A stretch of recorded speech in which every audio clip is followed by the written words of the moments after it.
മുഖ്യമന്ത്രിയെ ഞാൻ വെല്ലുവിളിക്കുകയാണ്, ബഹുമാനപൂർവ്വം വെല്ലുവിളിക്കുകയാണ്.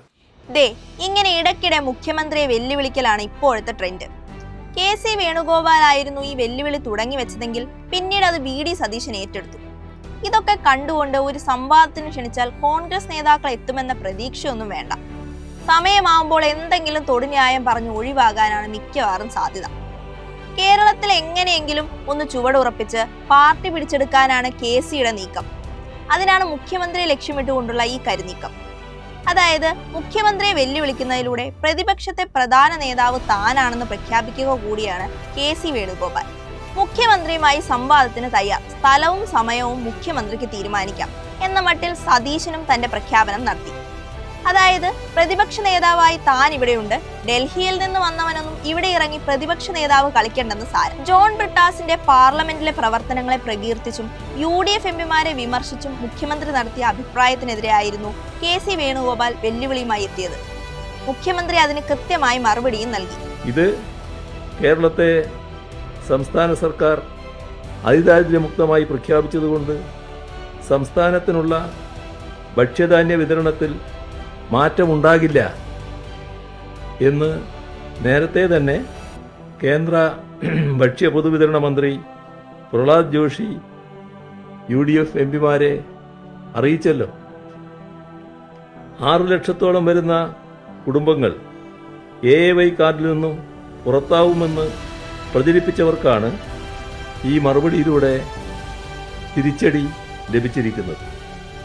പാർലമെന്റിൽ ഇത്തരം കുനിഷ്ഠ ചോദ്യങ്ങൾ ചോദിക്കാൻ UDF എംപിമാർക്ക് വല്ലാത്ത ആവേശമാണ് കാണുന്നത്. കേരളത്തിൻ്റെ ആവശ്യങ്ങൾ നേടിയെടുക്കാനും കേന്ദ്ര അവഗണനയ്ക്കെതിരെ ശബ്ദമുയർത്താനും ഈ ഉത്സാഹം നേരത്തെ അവർക്ക് തീരെ ഉണ്ടായില്ല. ഇപ്പോഴും അതിൻ്റെ ചില അവശിഷ്ടങ്ങൾ നിലനിൽക്കുന്നതെന്നാണ് ഇത് പ്രകടമാക്കുന്നത്. ഏതായാലും കേരളത്തിൽ നിന്നുള്ള UDF എംപിമാരുടെ ഈ കേരള വിരുദ്ധത ഒരിക്കൽ കൂടി മറനീക്കി പുറത്തു വന്നിരിക്കുകയാണ്. ഈ 2 എംപിമാർ, ഒന്ന് കൊല്ലം എംപിയും മറ്റൊന്ന് ഇവിടുത്തെ കോഴിക്കോട് എംപിയുമാണ് എന്നതും നമ്മൾ കാണേണ്ടതായിട്ടുണ്ട്.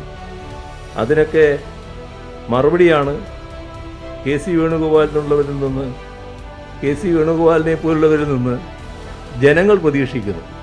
അല്ലാതെ ഇതിനെ ന്യായീകരിക്കാൻ വേണ്ടി നമുക്കൊരു സംവാദം നടത്തിക്കളയാം എന്ന് പറഞ്ഞിട്ടുള്ള വെല്ലുവിളിയല്ല. ഇതോടെയാണ് അപകടം മണത്ത VD സതീശൻ വെല്ലുവിളിയുമായി എത്തിയത്. അതിനിടെ മുഖ്യമന്ത്രി പ്രതിപക്ഷ നേതാവിനോട് ഉന്നയിച്ച ചില ചോദ്യങ്ങൾക്ക് എങ്ങും തൊടാത്ത രീതിയിൽ തലയും വാലുമില്ലാത്ത മറുപടി പറഞ്ഞ സതീശൻ കൂടുതൽ പരിഹാസ്യനായി. ഇക്കാര്യം മുഖ്യമന്ത്രി തന്നെ കഴിഞ്ഞ ദിവസം എടുത്തു കാണിച്ചിട്ടും സതീശൻ വ്യക്തമായ മറുപടി ഒന്നുമില്ലാതെ ഉരുണ്ട് കളിക്കുകയായിരുന്നു. എന്തായാലും മുഖ്യമന്ത്രിയെ വെല്ലുവിളിക്കുന്നു എന്ന മട്ടിൽ സതീശൻ ലക്ഷ്യം വെക്കുന്നത് KC വേണുഗോപാലിനെ തന്നെയെന്ന് വ്യക്തം. KC ആകട്ടെ സമാനമായ രീതിയിൽ ലക്ഷ്യമിടുന്നത് സതീശനെയും. 2 പേരുടെയും ലക്ഷ്യം സ്വന്തം നിലനിൽപ്പാണെന്നിരിക്കെ തൽക്കാലം ഇരുവരും ഈ വെല്ലുവിളി തുടരുമെന്നല്ലാതെ വാളെടുത്ത് അംഗത്തിനിറങ്ങാൻ സാധ്യത വളരെ കുറവാണ്.